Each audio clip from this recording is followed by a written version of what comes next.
Good morning, guys. G here, G's Loft. Welcome, one more episode. And today I started pre-mating my birds. Why so early, G? There's no reason. Okay, I'll probably do this today.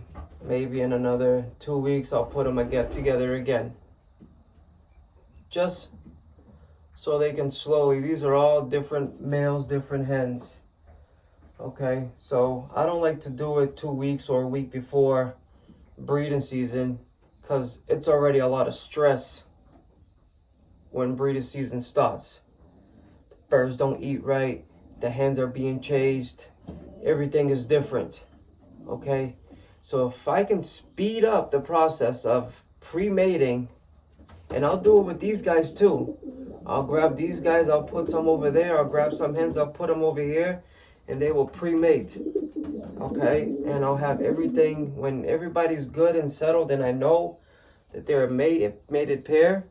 I'll separate for good and I'll wait till the breeding season comes, because I don't want to just come breeding season and here I am putting birds together and then it's a stressful time, guys. It really is, really is stressful. So what do I look for in a breeding pair that I like to pair up? Okay, first, the body.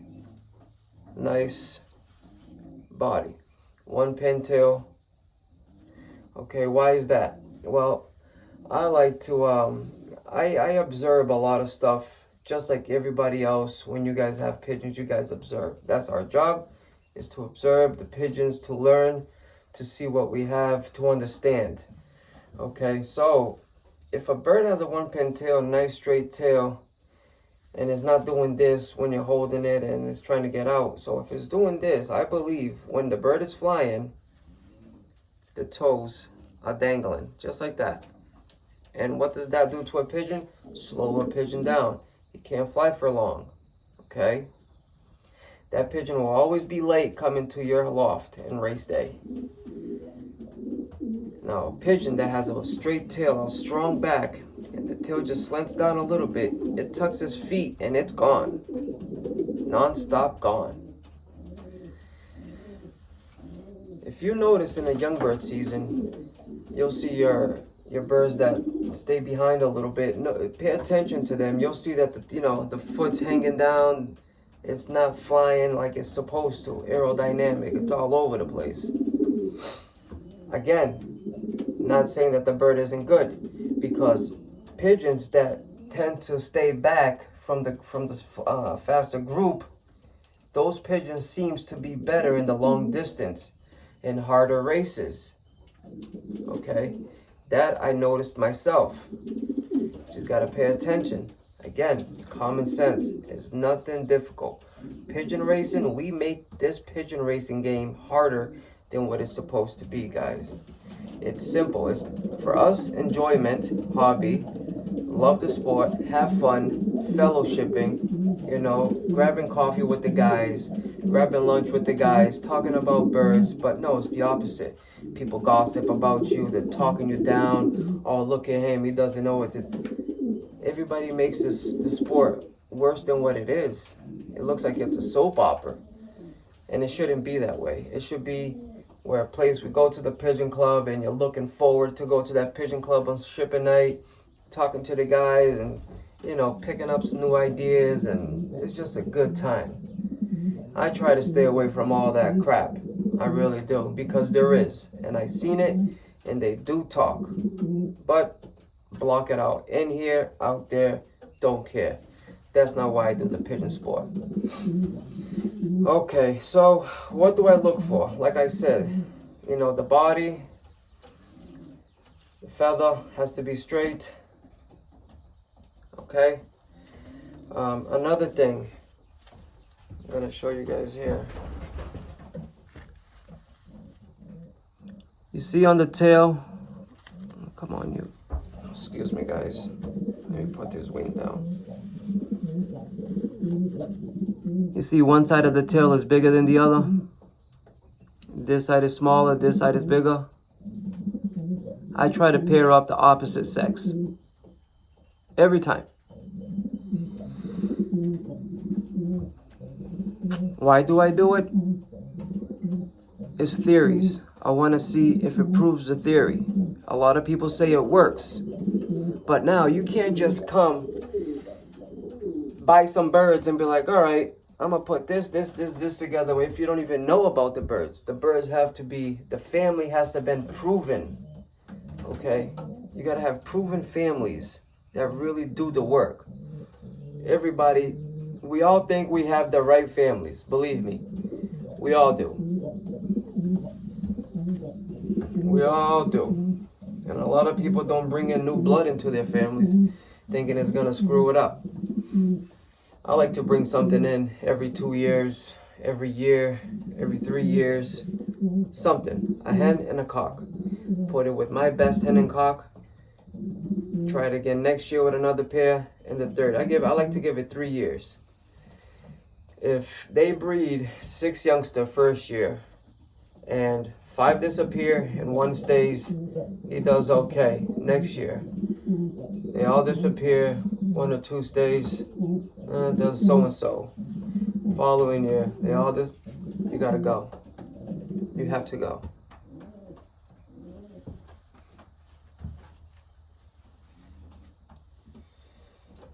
Now, if every year they're breeding you winners, then something different. So that's number 2. You know, like I said, balance. The bird's balance. So that means when the bird's flying, it can tuck its feet underneath and stay tucked. If the bird is doing all this, the feet is dangling, gets tired, can't fly long.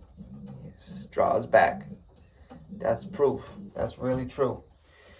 Okay? It'll fly for the first hour or so, but then it just can't keep up. It just can't keep up. It's that simple. The feet's draggling, you know. It's like trying to run with your arms down and just run with your arms dangling everywhere. It's uncomfortable. You're gonna want to stop, you know, instead of keeping your arms tucked and running. Same thing, guys. It's so simple. The third, around the eye, the black, around the eye. I like that. I'm going brain fog here, guys. Excuse me. That other circle around the eye, that darker. You got the eye, and then you got that circle around it. I like that to be in my breeding pairs. They don't have to all have it. The cock has it or the hen has it. If they both have it, even better. And if they don't have it, still put them to breed, see what they do. I'm not saying that this is the way to go. I'm really not. Believe me, I like to try new things every year. Okay, so that's that. The color of this pigeon's eye.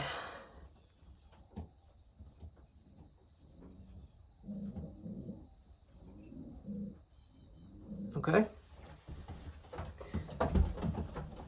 Let's take out the hen. This is a Kenny White bird. This is a Kenny White.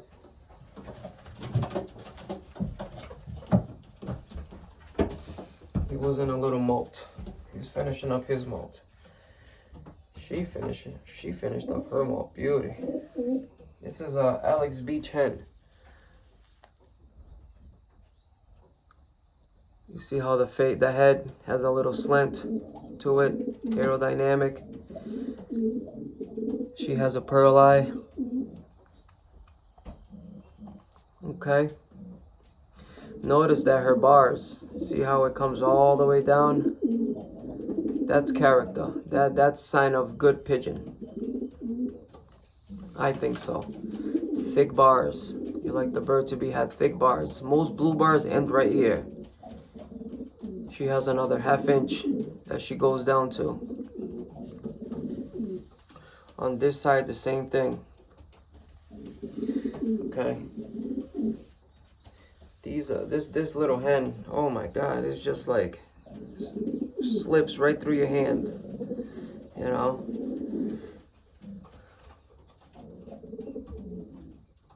So balance, guys. They gotta have the balance. They can't be doing this. Do that, you have to go. You really do. You can try it. I'm not saying the bird is garbage. You can try it. Do your own homework, and then you decide.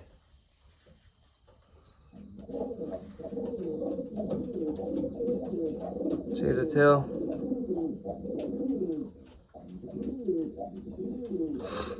It's the opposite, okay?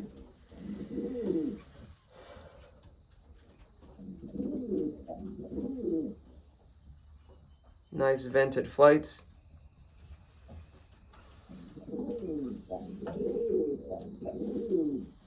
She's a smaller to medium pigeon. He's a medium pigeon. So this is what I'm talking about when I like to pick 5 pairs, and this is what I do. I try to pick the opposite from what I want, you know. And the other pairs that I do, I like to free mate. I'll pick, so I picked out 5. Here I have 2 on the floor, 2 reds. I stocked a red, and then there's another red from Kenny White. They're both from Kenny White. She's a granddaughter of 108, which was Butchie's foundation breeder. Her father is in here with Featherfoot's mother. This bird I stocked, Featherfoot. If you guys go through my videos, you'll see when I talk about them. That's her mother. She's a granddaughter to the dark hen from McLaughlin. And he's out of Kenny White stock. So, and this is a Alex Beach paired onto a Kenny White. Just trying to mix up the blood. And the best bird comes from crosses, guys. They really do. A lot of good birds come from crosses, and a lot of good birds come within the own family. That's why you have a family of pigeons.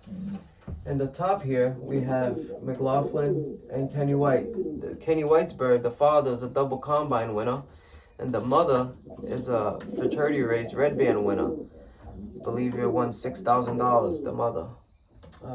The cock is 273. That's one of my best breeding cocks I have.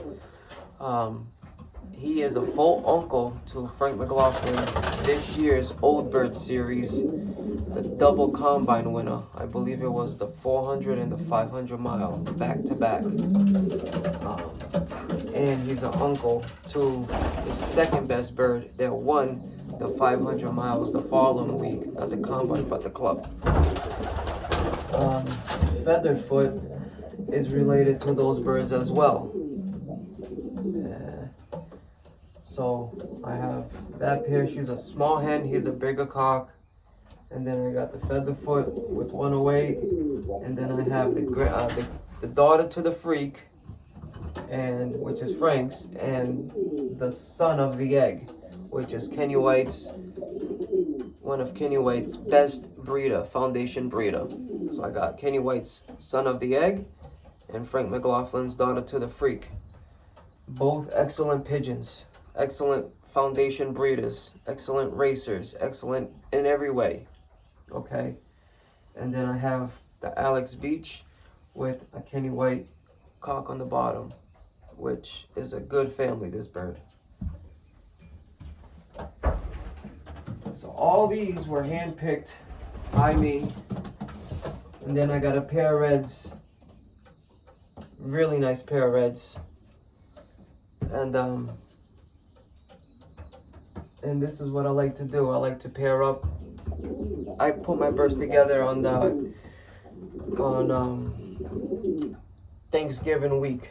So we have Thanksgiving, then Thanksgiving morning, I'll come here, put all my birds together, stay here for like an hour or two, watch them and enjoy the process, and then I go and enjoy a good meal with my family and friends and fellowship and just have a good time. And then when that's all over, it's time to come back home. I come to the loft and I see what's going on. So I think that's a nice way to start the breeding season. So these birds will be in this pen here for at least an hour or two today. They'll be taken out back to normal. And then in a week, I'll put them back, take them out, and then I'll say like 3 weeks before, I like to do this early. And then my regular birds, where I really don't. So let's say I got 15 cocks and 15 hens.